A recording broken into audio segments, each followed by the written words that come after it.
তুমি কি জানো বনগা লোকালের শেষ কামরায় রাত 11:45 পরে একজন যাত্রী ওঠে, কিন্তু সে কোনো স্টেশনে নামেও না, আবার টিকিটও কাটে না। আর সবচেয়ে বড় ভয়ের কথা জানো, যারা তাকে দেখে ফেলে তারা কেউ আগের মতো থাকে না।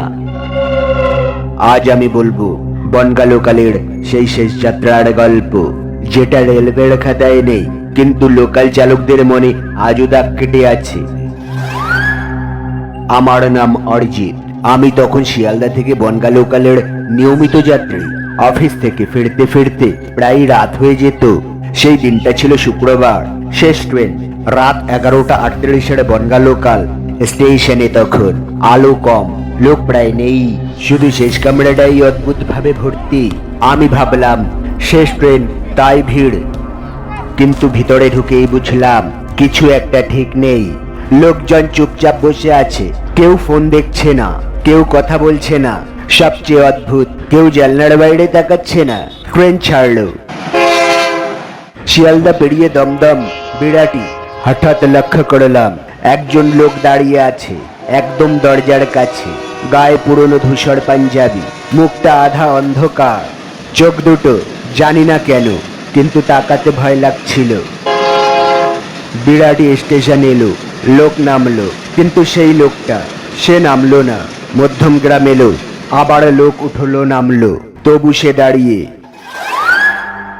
আমি ধীরে ধীরে জিজ্ঞাসা করলাম, আপনি কোথায় নামবেন? সে আস্তে ঘাড় ঘুরিয়ে তাকালো। আর ঠিক তখনই আমার বুকের ভেতর কেমন যেন খালি হয়ে গেল, কারণ তার চোখে কোনো পলক পড়ছিল না। সে খুব শান্ত গলায় বলল, আমি শেষ পর্যন্তই যাব। আমি জিজ্ঞেস করলাম বনগা? সে মাথা নাড়ল না, না মানেও করলো না, শুধু বলল, শেষ স্টেশন, যেটা তুমি দেখো না।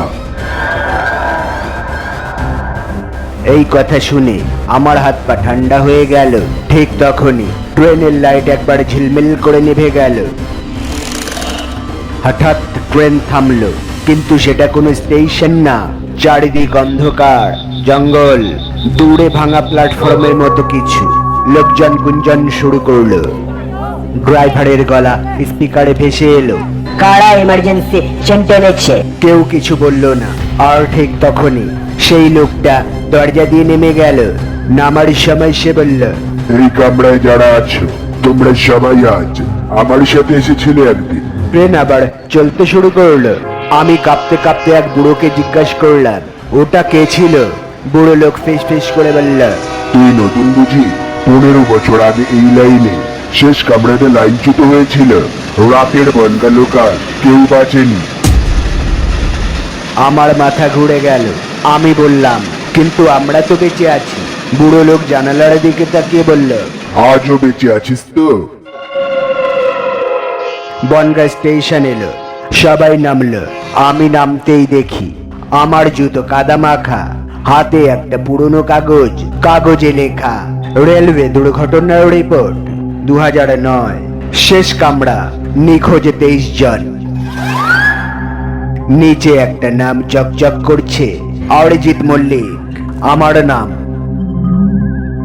সেই রাতের পর আমি আর কখনো বনগা লোকালের শেষ কামরায় উঠিনি। কিন্তু আজও রাত 11:45 ট্রেন ছাড়লে শেষ কামরাটা আমি খালি দেখি না। যদি তুমি এই গল্পটা শেষ পর্যন্ত শুনে থাকো তাহলে সাবস্ক্রাইব করে রাখো, কারণ পরের গল্পটা হতে পারে তোমার নাম নিয়েই।